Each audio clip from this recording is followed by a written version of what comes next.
కూర్చోండి. ఒక వాక్యం చదువుకుందాం. నెహెమ్యా గ్రంథము మొదటి అధ్యాయము. నెహెమ్యా గ్రంథం మొదటి అధ్యాయము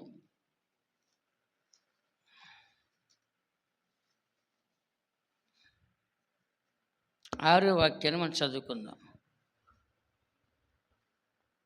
నీ చెవియొగ్గి నీ నేత్రములు తెరచి నీ సన్నిధిని దివారాత్రము నీ దాసులైన ఇశ్రాయేలుల పక్షముగా నేను చేయు ప్రార్థన అంగీకరించుము.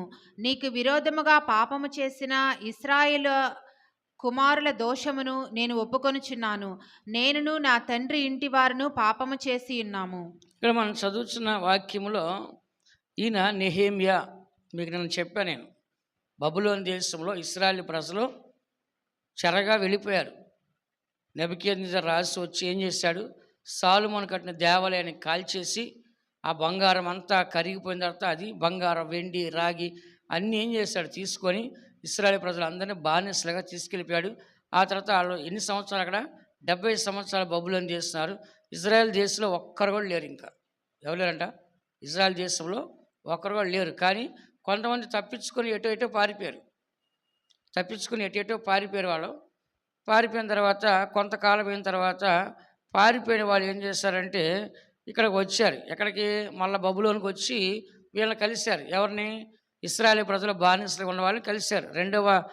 మొదటి అధ్యాయం 2వ వాక్యంలో నా సహోదరులు హననీయను ఒకడును యూదుల్లో కొందరు వచ్చి చెరపట్టబడిన శేషంలో తప్పించుకున్న యూదులను గూర్చి యెరూషలేమును గూర్చి నేను వారి అడుగుగా.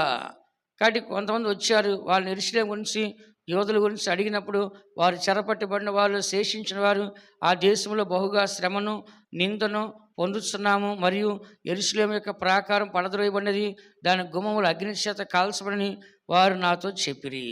ఇక్కడ చెప్పినప్పుడు ఈ మాటలు విన్నప్పుడు అతను ఏడ్చేశాడు. 4వ వాక్యంలో ఈ మాటలు విన్నప్పుడు నేను కూర్చుండి ఏడ్చి కొన్ని దినముల దుఃఖంతో ఉపవాసం ఉండి ఆకాశమందుల దేవునికి జ్ఞాపన చేసేతిని. ఎట్లనగా ఆకాశమందున్న దేవా యెహోవా, భయంకరణ గొప్ప దేవా, నిన్ను ప్రేమించి నీ ఆజ్ఞలను అనుసరించి నడుచువారిని కటాక్షించి వారితో నిబంధన స్థిరపరచువాడా. ఇక్కడ నెహెమ్యా ఏం చేస్తాడంటే ఆ యొక్క విషయాలను తెలుసుకొని ఏడుస్తున్నాడు. కానీ నేను చెప్పాను మీకు, బబులోను దేశంలో వాళ్ళు 7గురిని ఎన్నుకున్నారు, ముఖ్యమైన వ్యక్తుల్ని. ఎంతమంది అంట? 7గురిని, మంచి యవనస్తులు, మంచి తెలివి గలవారిని మన దేశంలో మనం కూడా ఉద్యోగం ఇచ్చి వాళ్ళు వాడుకుందాం అని చెప్పి ఏం చేశారంట, దానియేలు, షద్రకు, మేషకు, అబేద్నెగో, ఎజ్రా, నెహెమ్యా, జెరుబ్బాబెలు, మొత్తం ఎంతమంది అయ్యారు? 7గురు అయ్యారన్నమాట. ఈ 7గురు కూడా అక్కడ మంచి ఉద్యోగంలో ఉన్నారు. రాజుగారి తర్వాత మరి దానియేలు ముఖ్యమైన వ్యక్తి అక్కడ కనబడుతున్నాడు. అలాగే ఇక్కడ మనం చదువుతున్నాం, ఎజ్రా అంటే ఒక శాస్త్రి, నెహెమ్యా అంటే రాజు గిన్నె అందించేవాడు, ద్రాక్షరసం. జెరుబ్బాబెలు అంటే గవర్నర్, అక్కడ మంచి జాబ్ అయింది. జెరుబ్బాబెలుకి మంచి గవర్నర్ జాబ్ ఉంది. ఇలాగ షద్రకు, మేషకు, అబేద్నెగో కూడా జాబ్స్ ఉన్నాయి, అక్కడ మంచి ఉద్యోగాలు వాళ్ళకు ఉన్నాయి. కానీ వాళ్ళు ఏం చేస్తారంటే దేవుని మాత్రం వదలలేదు. వాళ్ళు దేవుని మందిరం లేదు, బలిపీఠం లేదు బబులోను దేశంలో. అయినా కూడా వాళ్ళ మనసంతా ఎక్కడుంది? యెరూషలేము మీదే ఉంది. అడుగుతున్నారు, ఎట్లా ఉంది యెరూషలేము అంటే అక్కడ 70 సంవత్సరం పాడుబడిపోయింది. ఇల్లు లేవు, మనుషులు లేరు, ఏమి లేవు, అన్నీ కూల్చి వెళ్ళిపోయారు. ఇక అక్కడ ఏమి లేని పరిస్థితిలో ఉంటే ఇప్పుడు నెహెమ్యా ఏం చేస్తాడంటే దేవునికి ప్రార్థన చేస్తాడు. 6వ వాక్యంలో నీ చెవి ఎగ్గి నీ నేత్రములు తెరిచి నీ సన్నిధిని దివారాత్రి దాసులైన ఇశ్రాయేలు పక్షమున నేను చేయి ప్రార్థన అంగీకరించము. నీకు విరోధంగా పాపం చేసిన ఇశ్రాయేలు కుమారుల దోషమును నేను ఒప్పుకొనిస్తున్నాను. నేనును నా తండ్రి ఇంటి వారును పాపము చేసిన. ఇప్పుడు ఇశ్రాయేలు ప్రజల యొక్క దోషాలని, ఇశ్రాయేలు యొక్క ప్రజల పక్షాన నెహెమ్యా ప్రార్థన చేస్తున్నాడు. మరలా ఏమంటున్నాడు? నేను నా తండ్రి ఇంటి వారు. ఎవరంట? నేను నా తండ్రి ఇంటి వారు. చూడండి, నీకు విరోధంగా పాపం చేస్తున్నారు. ఎవరికి విరోధంగా పాపం చేస్తారు? వాళ్ళు దేవునికి విరోధంగా పాపం చేసేందుకు దేవుడు ఏం చేస్తే వాళ్ళని శత్రువులకు అప్పగించేస్తాడు. అలాగే ఏమన్నాడు? నేను నా తండ్రి ఇంటి వారు. ఎవరంట? నేను నా తండ్రి ఇంటి వారు. అందరి యొక్క పాపాలు ఏం చేయాలంటే మీరు క్షమించండి అని చెప్పేసి దేవుణ్ణి అడుగుతున్నాడు. కాబట్టి ఇతరుల పాపాలు ఆయన ఒప్పుకున్నాడు, తన పాపం ఒప్పుకున్నాడు, తన కుటుంబ పాపం కూడా ఒప్పుకున్నాడు. నేను కూడా చెప్పాను మీకు, దానియేలు ప్రార్థన చేసి దేవుని ప్రార్థన చేశాడు. అయ్యా, ఇశ్రాయేలు యొక్క పాపాలని నేను ఒప్పుకుంటున్నాను చెప్పాడు. ఆ మాట చదవండి ఒకసారి. నిన్న చదివాం కదా మనము. దానియేలు కూడా ఏం చేస్తాడంట, ఇశ్రాయేలు ప్రజల నిమిత్తం అతను ప్రార్థన చేశాడు. దానియేలు గ్రంథము 9వ అధ్యాయము 20వ వాక్యం చదువుకుందాం ఒకసారి. 9వ వాక్యం కూడా చదువుకోవచ్చు, చదవండి. నేను ఇంకా పలుకుచు ప్రార్థన చేయుచు పవిత్ర పర్వతము కొరకు నా దేవుడైన యెహోవా ఎదుట నా పాపమును నా జనము యొక్క పాపమును ఒప్పుకొనుచు నా దేవుని విజ్ఞాపన చేయుచునుంటిని. సరే, ఇక్కడ మనం చదువుతున్నాం, దానియేలు కూడా నా పాపములు నా జనుల యొక్క పాపములు అన్నాడు. నా పాపములు నా జనుల యొక్క పాపములు. అలాగనే మరి నెహెమ్యా కూడా తన పాపము, తన కుటుంబ పాపము, తనకి ప్రజల యొక్క పాపం. ఇట్లా మనం చూసినట్లయితే దేవుని సన్నిధిలో దేవునికి కోపం చల్లారాలంటే మనం ఏం చేయాలి?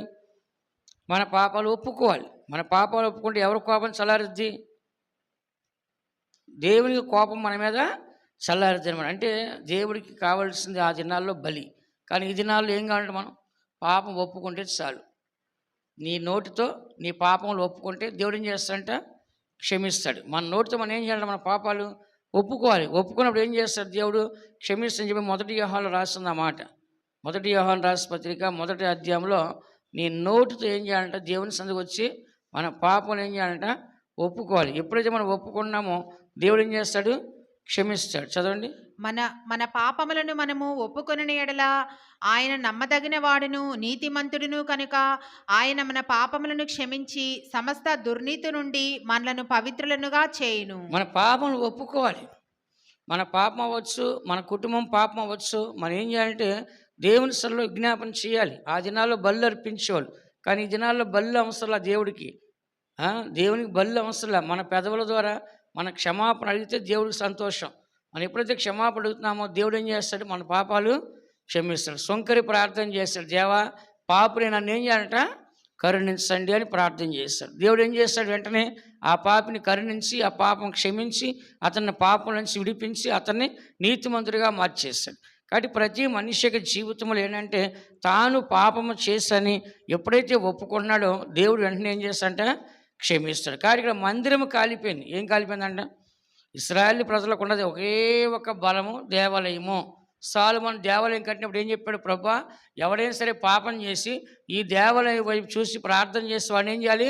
క్షమించు. ఎవడైనా వ్యాధితో ఉంటే ఈ మందిరానికి వస్తే వాడిని ఏం చేయాలి? స్వస్థపరచు. ఎవడైనా సరే అతను కుటుంబ సమస్యలతో ఉంటే ఇక్కడికి వస్తే నువ్వు బాగు చెయ్యి అని చెప్పేసి వాళ్ళందరికీ కూడా ఒక బలమైనది ఏంటంట? యెరూషలేము. అందరికీ బలమైనది ఏమంటే యెరూషలేము.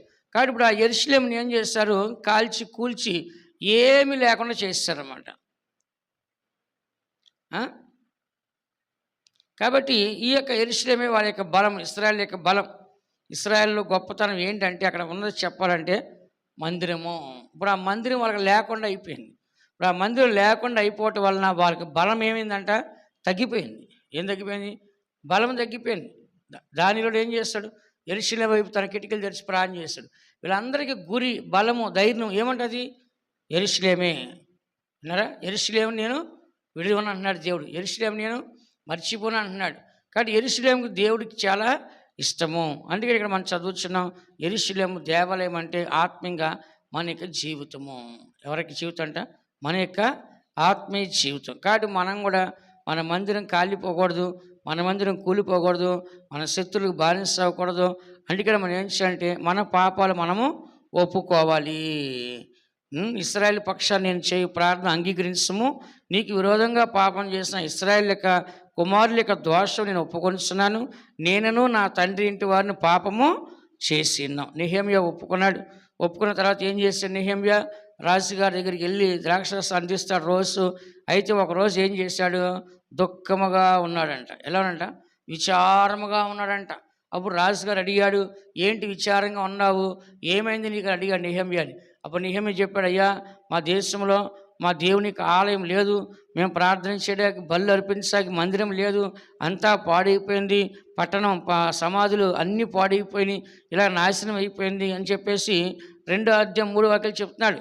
నేను మిగులు భయపడి రాజు చిరంజీవి అగునుగాక, నా పితరుల సమాధులు పట్టణము పాడైపోయిను, దాని గుమ్మములు అగ్ని చేత కాల్చబడి ఉండగా నాకు దుఃఖముఖము లేకపోవునా అని అంటిని. అప్పుడు రాజు, ఏమి కావాలి, నీవు మనవి చేయుచున్నావని నన్ను అడుగుగా నేను ఆకాశం దేవునికి ప్రార్థన చేసి రాజుతో నీ సముఖం నేను దయ పొందిన యెడల నా పితల సమాధులుండి పట్టణంలోకి తిరిగి కట్టినట్లు నన్ను యూదా దేశంలోకి పంపడానికి వేడుకొనిచున్నానని నేను మనవి చేసేది. అందుకు రాజు రాణి తన యొద్ద కూర్చుండగా నీ ప్రయాణము ఎన్ని దినములు పట్టును, నీవు ఎప్పుడు తిరిగి వచ్చేదు అని అడిగాను. అతడు ఇంతకాలం అని నేను చెప్పలేనని చెప్పినప్పుడు రాజు ఏం చేశాడు, వెళ్ళమని చెప్పి నీకు కావలసిన అన్నీ తీసుకెళ్ళమని చెప్పాడు. ఏం చెప్పాడంట, నీకు కావలసిన నీ మందిరానికి కావలసిన అన్నీ కూడా ఏం చేయాలంట, తీసుకొని వెళ్ళి మంచిగా కట్టుకోమని 8వ వాక్యంలో చెప్పాడు. కాబట్టి ఇప్పుడు ఇతను ప్రార్థన చేశాడు, దేవుడు ఆ ప్రార్థన ఆలకించాడు లేదా, ఆలకించాడు. దేవుడు రాజు మనసు మార్చాడు లేదా, మార్చాడు. సహాయం ఇచ్చాడా లేదా, ఇచ్చాడు. ఇతను వెళ్ళి ఆ దేశంకి వెళ్ళి ఏం చేశాడు, దేవాలయాన్ని కడతాడు. అందుకని మనం ఏం చేయాలంటే పడిపోయిన మన జీవితాన్ని కట్టాలంటే మొట్టమొదటిగా దేవునికి ప్రార్థన చేయాలి. ఎవరికి ప్రార్థన చేయాలంటే దేవునికి ప్రార్థన చేసి నేను విశ్వాసంలో పడిపోయినాను, దేవుని ప్రేమలో లేను పడిపోయినాను, లేకుంటే భక్తిలో లేను పడిపోయినాను, ప్రార్థనలో లేను పడిపోయినాను, పరిశుద్ధతలో లేను పడిపోయినాను అని దేవుని మనం ప్రార్థన చేసి జీవితాన్ని కట్టేది ఎవరు, దేవుడు. కాబట్టి తప్పకుండా ఈ నెహెమ్యా తన మందిరం కోసము అతను ప్రార్థన చేశాడు, కన్నీళ్లు కార్చాడు, దుఃఖపడ్డాడు, ఉపవాసం ఉన్నాడు. అయితే అదంతా కూడా దేవుడు ఆలకించాడు. ఆ విషయాన్ని రాజు చెప్పినప్పుడు రాజుగారు రాణిగారు ఇద్దరు కూడా దాన్ని అంగీకరించి అతనికి కావలసిన అన్నీ ఇచ్చి అతను పంపించారు. అతను వెళ్ళి ఆ దేవాలయం కట్టడము ప్రారంభించాడు. ఆ దినాన్న దేవాలయం ఎవరు కట్టారండి, సొలొమోను రాజు కట్టాడు. సొలొమోను రాజు దేవాలయం కట్టినప్పుడు ఎంత వైభవం కట్టాడు, వజ్రాలు, వైడూరాలు, బంగారము, రత్నాలు, మాణిక్యాలు, వెండి, రాగి, ఇత్తడి, ఇనుము, అల్యూమినియం ఇలా అన్నీ వేసి అన్ని దేశాల్లో దొరికే దూలాలు అంటే టేకు, ఎర్రచందనం, ఇట్లాగా దేవదారం, రాన్లు అన్ని దేశాలను తీసుకొచ్చి, అంటే అన్ని దేశాల్లో దొరికే అన్ని రకాల వస్తువులు తెచ్చి కట్టాడు దాన్ని. అన్ని దేశాల్లో మంచి మంచి సంపదలు ఉంటాయి కదా, అన్ని రకాలైన సంపద రాళ్ళు అన్నీ తీసుకొచ్చి అంత వైభవంగా కట్టాడు. అది ఎలా కట్టాడు, ఆయన 7 సంవత్సరాలు కట్టాడు దాన్ని. ఎన్ని సంవత్సరాలట, 7 సంవత్సరాలు కట్టాడు. ఆ 7 సంవత్సరాలు ఎట్లా కట్టాడు, వాళ్ళ నాన్న దాచిపెట్టాడు చాలా. ఎవరో దావీదు చాలా సమకూర్చి పెట్టాడు. అవన్నీ తీసుకున్నాడు. మళ్ళీ ఇతని జ్ఞానం బట్టి అన్ని దేశాల నుంచి అన్నీ ఫ్రీగా వచ్చాయి, ఏది కావాలి ఫ్రీగా వచ్చేది. మళ్ళీ మీకు చెప్పాను అంతకుముందు, ఆయన ఎన్ని రాజ్యాలకి అల్లుడు, మీకు ఎంత చెప్పినా మీకు పిండిబడి స్కూల్ పిల్లలా ఉన్నారు. 1000 రాజ్యాలు కాదు, 700 రాజ్యాలకి అల్లుడు ఆయన. ఎన్ని రాజ్యాలు అంట, 700 మంది రాజు కుమార్తెలు చేస్తున్నాడు. 700 రాజుల యొక్క కుమార్తెలు చేస్తున్నాడు. అంటే 700 రాజ్యాలకు అల్లుడు ఆయన. మళ్ళీ 300 మంది ఉపపత్తి, అంటే వాళ్ళ దేశంలో ఉండేవాళ్ళే మంచి అందగత్తెలను 300 మంది పెట్టుకున్నాడు. మొత్తం 1000 మంది మొత్తం. అంటే ఎన్ని రాజ్యాలు కానీ అల్లుడు, 700 రాజ్యాలు. కాబట్టి 700 రాజ్యాల నుంచి అన్ని సంపదలు ఫ్రీగా వచ్చిన అల్లుడికి. అదే సర్వ సమృద్ధితో కట్టాడు. అప్పట్లో అంత ధనం ఉంది, అందరూ చుట్టుపక్కల అందరూ ఆయనకి పన్ను కట్టేవాళ్ళు. ఒక్క యుద్ధం లేదు 40 సంవత్సరాలు, ఒక యుద్ధం కూడా లేదు, అందరూ ఎవరు తిరుగుబాటు చేయలేదు. అయితే ఇంత ఉన్నప్పటికీ అతను కట్టిన తర్వాత మళ్ళీ ఏం చేశాడు, అతను 13 సంవత్సరాలు ఇల్లు కట్టినాడు. ఎన్ని సంవత్సరాలంట, 13 సంవత్సరాలు ఇల్లు కట్టి. అది ఎట్లా ఉండదంట, ప్రపంచంలో ఉన్న పూల మొక్కలు ఇక్కడ ఉంటాయి, ప్రపంచంలో ఉన్న పక్షులన్నీ ఇక్కడ ఉంటాయి, ప్రపంచంలో చేపలన్నీ ఇక్కడ ఉంటాయి, ప్రపంచంలో చెట్లు అన్నీ ఇక్కడ ఉంటాయి, ప్రపంచంలో చెక్కలు, దూలాలు, కిటికీలు, రాళ్ళు అన్నీ ప్రపంచంలో ఎన్ని రకాలైన ఉంటాయో వెండి, బంగారం అన్ని రకాలు చేసి 1000 మంది భార్యలకి కట్టాడు ఇల్లు. ఎంతమంది భార్య అంట, అంటే ఎన్ని బెడ్రూమ్లు ఉంటాయి, 1000 బెడ్రూమ్లు ఉంటాయి కదా. ఈయనకే భార్యకి 1000 బెడ్రూమ్లు ఉంటాయి, మళ్ళీ పిల్లలకి పిల్లలకి ఎన్ని ఉంటాయి ఇంకా. అట్లాగా అంత పెద్ద ఇల్లు కట్టాడంటే ఆయన. ఎంత 13 సంవత్సరాలు కట్టాడు ఆయన. కట్టి ఏం చేశాడు, అంత వైభవంగా చేస్తాడు. కానీ ఇప్పుడు నెహెమ్యా దగ్గర ఏమని చెప్పండి, ఒక గిన్నె అందించాడు. ఆఫ్టర్ ఏముంటుంది, ఒక గిన్నె అందించాడు, ఎంత ఒక చిన్న జీతం ఉంటుంది, ఏదో తింటాడు ఆడు అంతే. ఇప్పుడు ఇతను పోయి ఆ మందిరం కట్టడం సాధ్యమేనా కాదు. అందుకని దేవుడు ఏం చేశాడు, రాజు మనసును ప్రేరేపించి అతనికి ఏం కావాలో తీసుకెళ్ళమని చెప్పాడు రాజు. అప్పుడు ఏం చేస్తే అతను అవన్నీ తీసుకొని రాజుగారు సైన్ చేస్తాడు, తాకి స్టాంప్ వేసిన దాన్ని తీసుకొని వెళ్ళి ధైర్యంగా ఏం చేశాడు, దేవాలయాన్ని ఎజ్రా, నెహెమ్యా, జెరుబ్బాబెలు దేవాలయాన్ని కట్టారు. దాన్ని జెరుబ్బాబెలు దేవాలయం అంటారు. వీళ్ళందరూ కలిశారు అక్కడ. ఎందుకు అంత చెప్తున్నాను, నిజంగా అప్పుడు సర్వసమృద్ధి కట్టాడు. కానీ ఇతను కట్టినప్పుడు ఏమీ లేదు, అన్నీ కాలిపోయింది, బూడిదైపోయింది, అన్నీ పగలగొట్టి మందిరం అంతా కూల్చిపడేశారన్నమాట. ఇంకా అవన్నీ తీసేసి మళ్ళీ మొదటి నుంచి కట్టాలంటే అది సాధ్యమేనా, చాలా కష్టం. కానీ కట్టాడు. అలాగే మన జీవితం కూడా ఒకవేళ అంతా దయనీయంగా మనం మారిపోయినప్పటికీ దేవుడి సన్నిధికొచ్చి మన పాపాలు ఒప్పుకొని, ఉపవాసం ఉండి, మనం ప్రార్థన చేస్తే దేవుడు తప్పకుండా సహాయము చేస్తాడు. అందరి కళ్ళు మూసుకోండి. దేవుని బిడ్డలైన మన యొక్క జీవితంలో ఈ ఉపవాస ప్రారంలో చాలా బలం ఉంది. మనం అందరినీ క్షమించాలి, పాపాలని క్షమించబడాలి మనవి కూడా. అప్పుడు దేవుడు మన ప్రార్థన ఆలకించాలి, ఉపవాసం ఉండాలి, ఏడ్చి కన్నీళ్ళతో ప్రార్థన చేయాలి. అప్పుడు దేవుడు మన పాపములు, మన కుటుంబస్తుల పాపములు, మన ప్రజల యొక్క పాపలు క్షమించినప్పుడు దేవుడు శాపాన్ని తొలగించి ఆయన మనల్ని మరలా కట్టి దేవుడు కనబరుస్తాడు. పడిపోయిన దావీదు గుడారాన్ని నేను మరలా కడతాను దేవుడు వాగ్దానం చేశాడు. అలాగే మన జీవితాలు కూడా ఒకవేళ పడిపోయింటే, ఆత్మీయ జీవితంలో నుంచి పడిపోయింటే తిరిగి మన జీవితాన్ని కట్టుకోవడానికి దేవుడు మరొక అవకాశం ఇస్తాడు. దేవుడు ఇచ్చిన అవకాశాన్ని మనం ఉపయోగించుకొని ఎల్లప్పుడూ కూడా నెహెమ్యా వలె, దానియేలు వలె మనం ఉపవాసం ఉండి కన్నీళ్ళు కార్చి మన పాపను ఒప్పుకొని దేవుని ప్రార్థించి దేవుని ద్వారా మన జీవితం కట్టబడ్డకు దేవుడు మనకు సహాయించనుగాక. దేవుడు మనల్ని ఆశీర్వదించునుగాక. ఆమేన్. పాపములో మరణించే నన్ను నీవు ప్రాణమిచ్చి రక్షించి తీరే. పాపములో మరణించే నన్ను మీరు ప్రాణమిచ్చి రక్షించి తీరే.